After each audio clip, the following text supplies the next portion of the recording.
Gorgoroth may not be the most celebrated band to rise out of the infamous Norwegian black metal scene, but they are by far the most feared and controversial.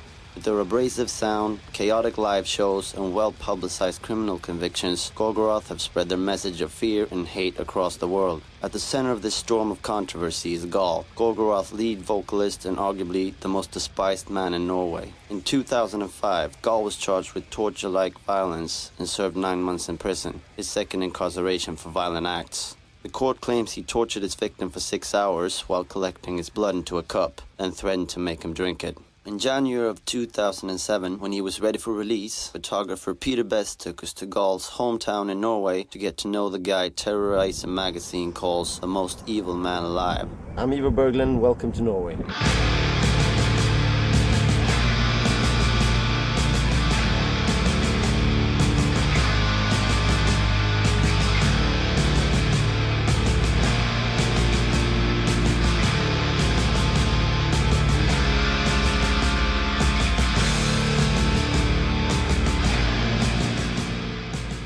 The story of Gall and Norwegian black metal actually starts in Newcastle, England, back in 1979, when a local metal band named Venom, responding to the rampant commercialism of heavy metal, decided to take their music in a darker, more extreme direction through satanic lyrics and imagery. This spawned black metal, a term coined by their 1982 album of the same name. From there, the door opened for bands with similar ideas and sounds. Bands like Merciful Fate from Denmark, Hellhammer from Switzerland, and Bathory from Sweden.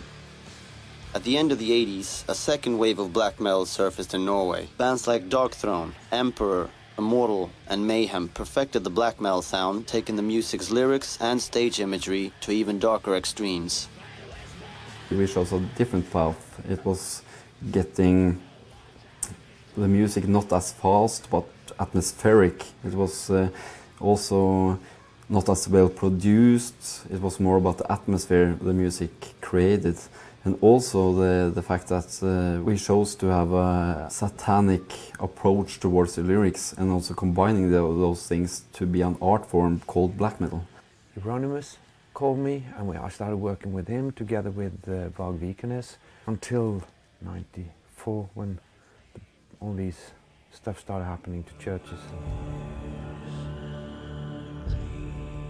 In the mid-90s, a series of crimes in Norway brought black metal to the attention of the mainstream media. The arson of over a dozen Christian churches and the murder of Mayhem guitarist Euronymous by bandmate Vag Vikernes, who stabbed him 23 times in the face, neck and back.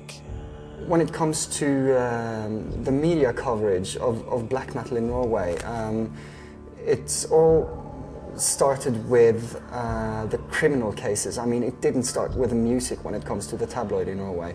It started with the church burnings, with the murders and everything surrounding that area, you know, with Burzum and Vag Vikernes and, well, good tabloid stories, basically.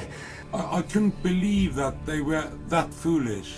On the other hand, they had an identity because everybody was against them. When you're 17, 18, you believe in a lot of funny things. I'm not about to say if it's right or wrong. Okay.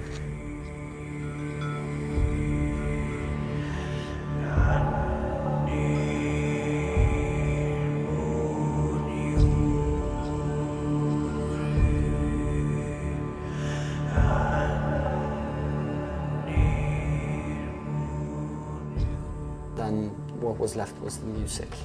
And I think most of the bands today are centered around the music. But of course you have bands like Gorgoroth who have the ideology still very much intact within the band, the satanic ideology.